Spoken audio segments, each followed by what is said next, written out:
पुढची एक महत्त्वाची बातमी, एनआयएनं आता महाराष्ट्रासह 5 राज्यांमध्ये छापेमारी केल्याचं पाहायला मिळालं। राज्यामध्ये अमरावती आणि भिवंडीमध्ये एनआयएकडून छापेमारी करण्यात आली। भिवंडीतून एक संशयिताला सुद्धा ताब्यात घेण्यात आलाय।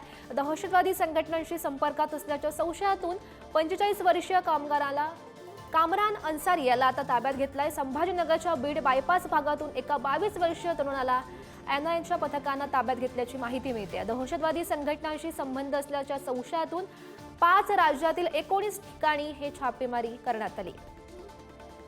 राज्यात एनआयएने अनेक ठिकाणी छापे मारलेत। भिवंडी तालुक्यातील खाडीपार या ठिकाणी असलेल्या एका डोंगरकर इमारतीमध्ये या ठिकाणी छापा मारण्यात आला पहाटेच्या सुमारास।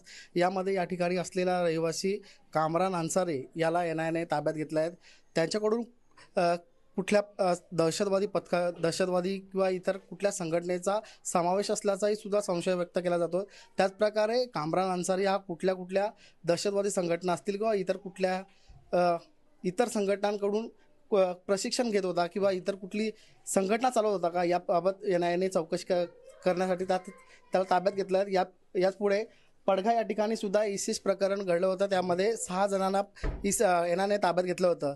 आता हे प्रकरण भिवंडीतील खाडीपार या ठिकाणी येऊन पोचले आहे। या ठिकाणी असलेल्या कामरान अन्सारीला पोलिसांनी ताब्यात घेतलं आहे। भिवंडी मोनिश गायकवाड, पुढारी।